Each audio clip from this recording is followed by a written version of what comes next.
You right? Oh, here. I have to make sure you see my hand there, otherwise I'm just sitting here with you.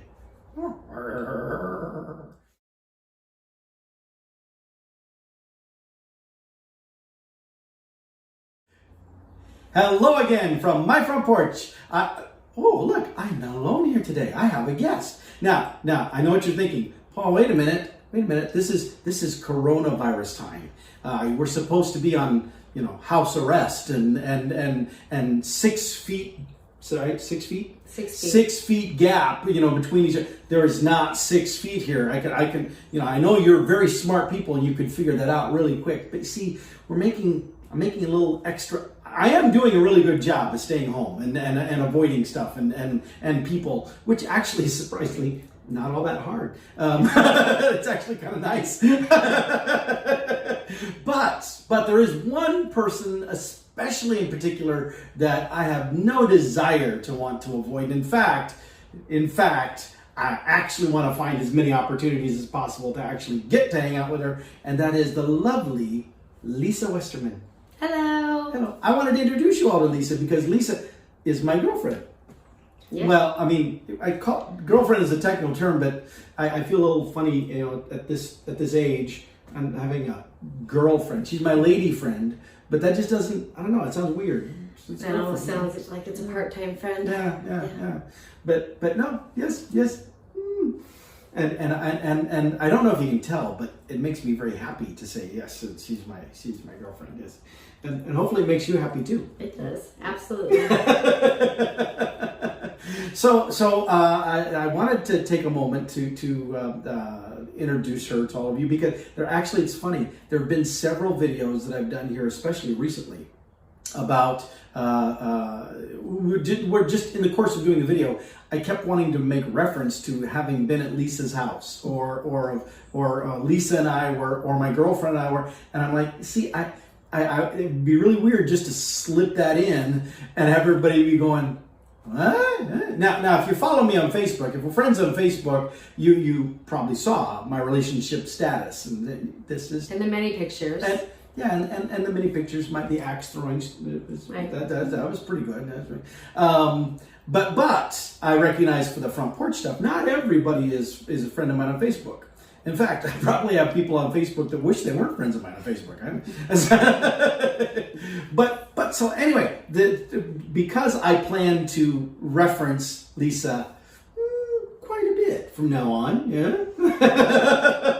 prepared. Yeah. So I wanted to make sure you all got a chance to meet her. So Lisa, let's talk a little bit about Lisa. Who Okay. Lisa is, because they hear me talking all the time. So tell us about yourself.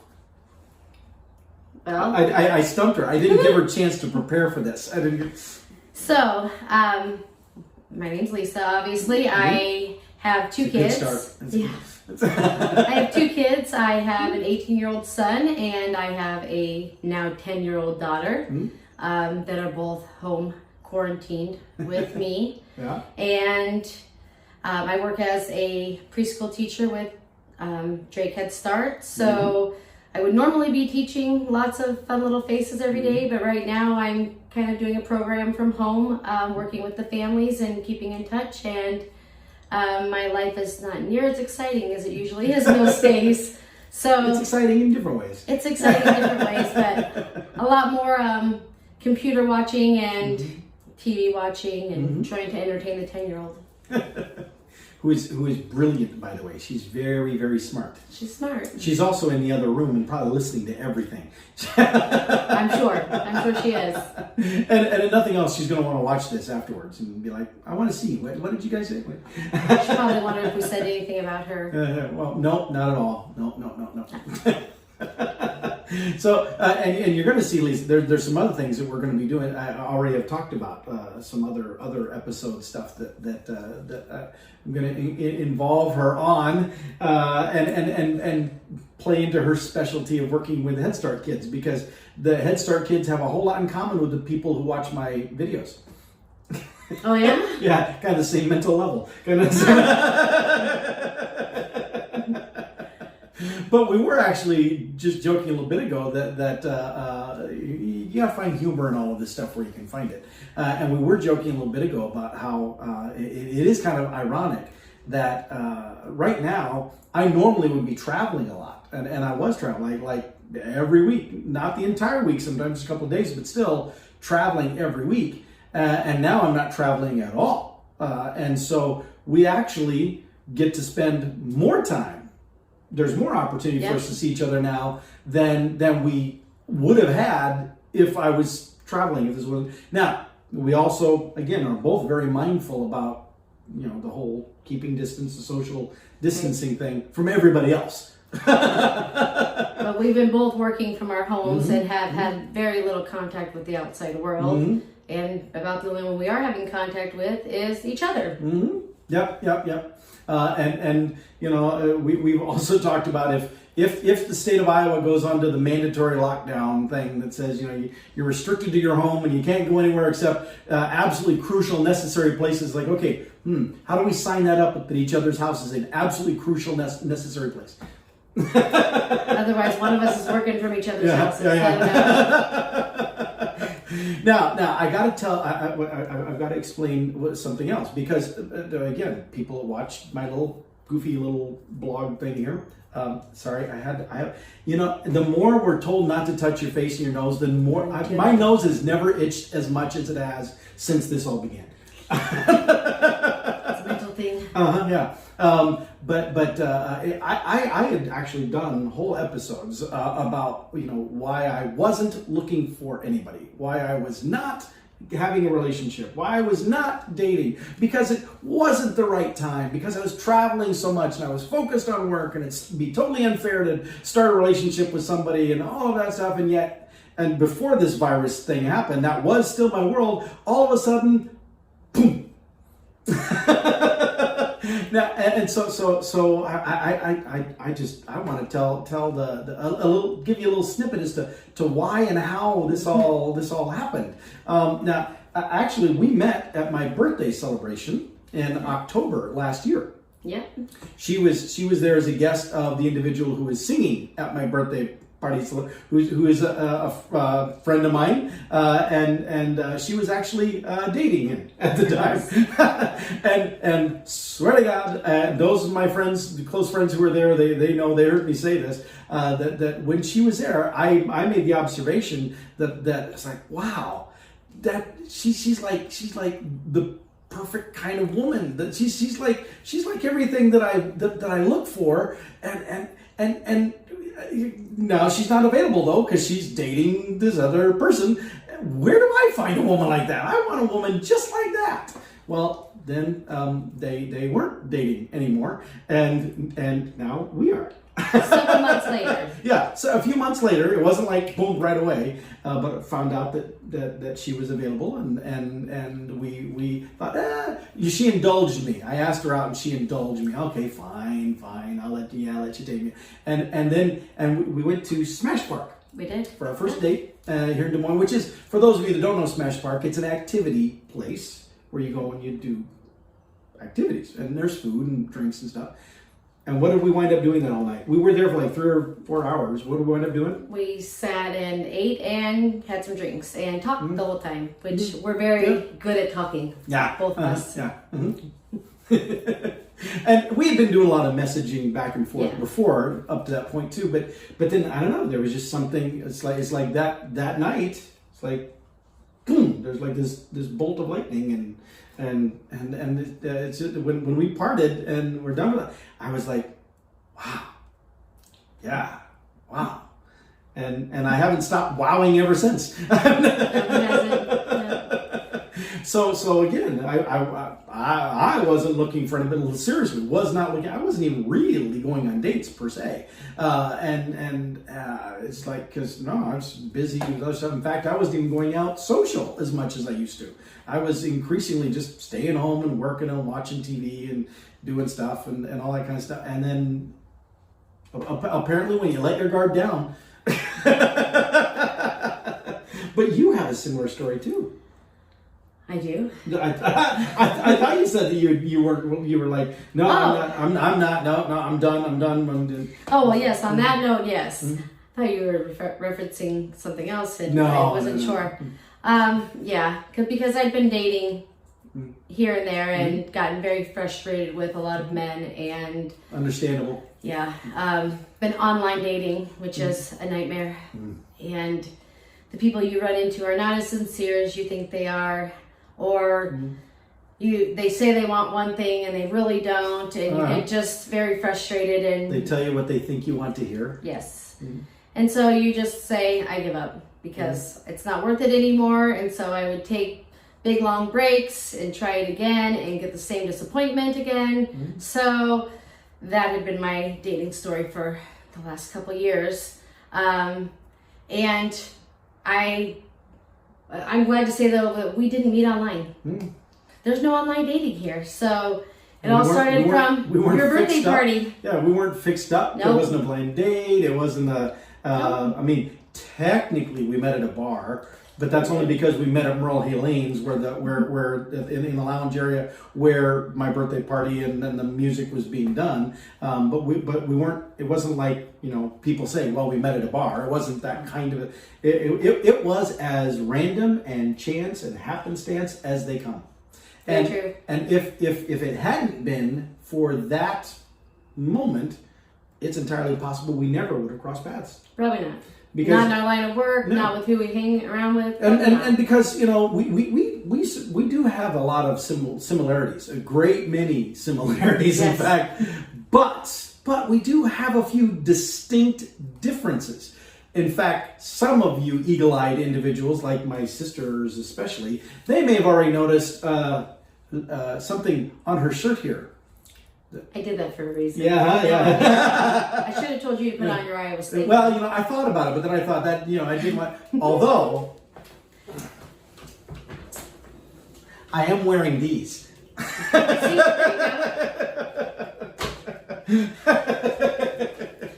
So, represented there. yeah, and we had started talking. We were messaging during the time of the last Super Bowl. That was actually fairly early on in our messaging. And it's amazing that we stayed in contact afterwards too, because we were not supporting the same team in the Super Bowl. I was supporting the team that won.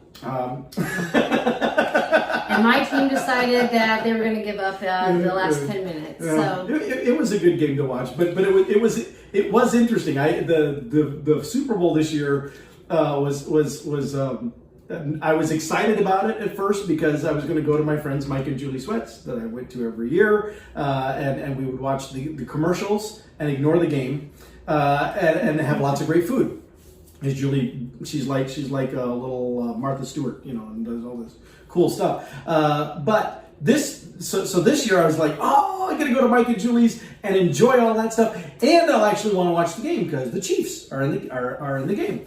And then of course work happened, and I actually wound up watching the game in the hotel in DC, eating a burger in their lounge area there at the hotel. It's like, okay, well, this is not how I anticipate doing this. But then I couldn't really cheer and gloat and proclaim my team doing well when they were doing it. The third quarter had me a little nervous. Had me really nervous. I was excited then. But I couldn't really gloat about him because I knew that she'd be watching my Facebook page, and I didn't want to be mean. so it's like it was an interesting Super Bowl. Yeah, interesting. That's a good way of putting it.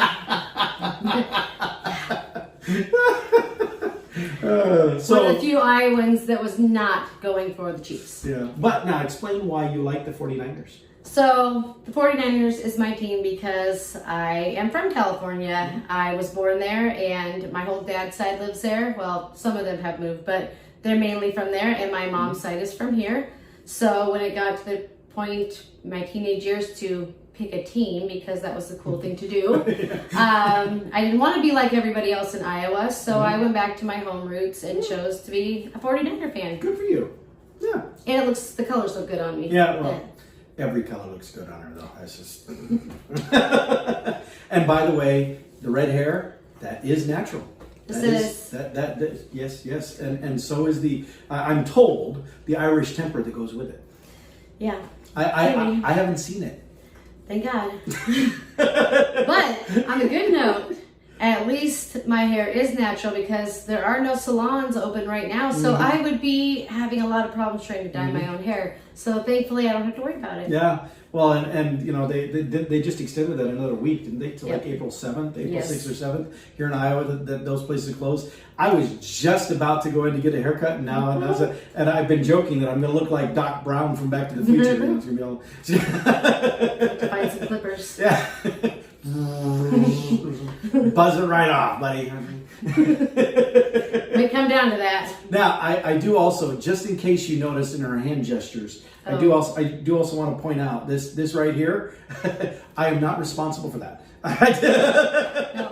No, this was all me. This was all me. It looks very, very painful still. Yeah. Mm-hmm. Slammed it in her door as she was closing her door at home at the house. And I have since seen this door, and I understand how that could happen. But also because she has an escape artist of a cat who likes to make a dash with her, so she has to pull the door shut quickly. And this time her finger got in the way. Oh, recently I was there, and the escape artist cat did get out and was gone for almost 24 hours. Yeah. Before she came. I was happy that I got to be there again when she came back because I loved the reunion. It was so beautiful. It was pretty cute. Yeah, we were missing her. Yes, Nala cat. She's something.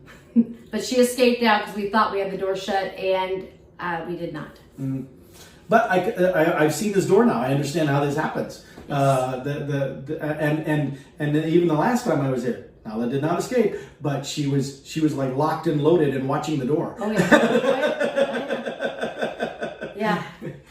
I wish there was a better explanation for this, but there's just not. I tried to help her come up with different stories, better scenarios, but we're still working on a good one. But I tell you, when we went and did our axe throwing, I scheduled that without realizing how much pain her finger was in. And as it turned out, that morning she woke up and said it was really hurting. And I'm like, oh man, I am so insensitive. But then we went and did the axe throwing thing, and she was really good. Well, I didn't have the axe though. I had a hatchet. Well, but still, she was really good. She was better than I was. You got more bullseyes, more targets than I got. I was doing double-handed. That's true. You were only doing single-handed. Yeah, I was being all macho. He was trying. Or with an axe. Though someone did point out to me in one of our pictures that it looks like I'm flipping them off because I did not have my finger brace on and my finger was just straight and stiff. I assured them I was not flipping everybody off, but it's kind of funny if you see those pictures. Oh, the stories. All right. Well, anyway, we've been babbling a while, but that was okay because I wanted to introduce you all to Lisa. I am very happy to have Lisa around. And I'm happy to be around, and we've been really growing as a couple together, and it's an exciting time in this time of misery and chaos right now. Yep. Is there something happy? Yeah, something good that comes out. Like I said, otherwise would have been on the road a lot more. We wouldn't have seen each other as much as we have. Although, it's still, I say that, and we still are trying to be, sensible about it. It's not like constant back and forth. Because, in fact, this is something else we were just talking about is, there are people who get the idea that, I haven't had any problems with it, and so I'm okay. The problem is when you start thinking that way, then you're gonna catch it, and then you're not gonna be aware you got it, and you're gonna be passing it on to other people too. Lisa has a bit of a compromised immune system, and so I have to be sensitive to that. In fact, there was a couple weeks ago that I had I was not feeling well. Now it was very severe sinus. I think it's sinus migraine, probably from the sound of things. But I didn't know what it was, and so I was steering clear. I wasn't expecting her to come over and take care for me. What's the old saying that the only thing worse than a man having a cold is a woman giving birth, right? Isn't it? That's pretty much it. They're equated in the same level of pain and discomfort. Yeah. So they think they compare to it. It was hard to be away from each other, especially when you want to help somebody. But right now, gotta do what you gotta do. it's hard to say what's going on with everybody. Yep. Yeah. Because and you know, I'll wrap this one up with just again this word of encouragement. Just with this whole virus thing going on, just be smart. Just be smart about yourself, about watching your own body, washing your hands, and you know the whole cough in the sleeve and that kind of sneeze in the sleeve, that kind of stuff. But if you're not feeling good, go to the doctor, get checked. Don't just assume it's just a cold, because this virus thing looks like a cold, you know, when people have it. So don't take chances, don't take risks, and whatever you do, don't be spreading it around everybody else. You may not even know you have it, or you may be in denial. You might think, yeah, okay, sure, I got some symptoms, but that I'm not getting that. That's people out in New York and California. They get it. No, we got cases in Iowa too. Yeah. And they get them not just from people being close to one another, but they're getting it off of surfaces, you know, in grocery stores and restaurants. That's why you use your hand sanitizer. Wash your hands. Be smart. Be smart, and we all get through this together and quicker. Try to stay home as much as possible, because even just being out there puts you and other people in your family at risk. So stay home as much as you can. Enjoy your time with your family and watch a lot of Netflix. And if you do have to go out, be as direct from point A to point B as possible. Don't be stopping and other. The world is not like it used to be. One day we'll get back to that, but we're not there now. You have to adapt to now. I agree. Right. All right. So with that, I'll let y'all go. And from both of us, I'll see y'all next time from my front porch.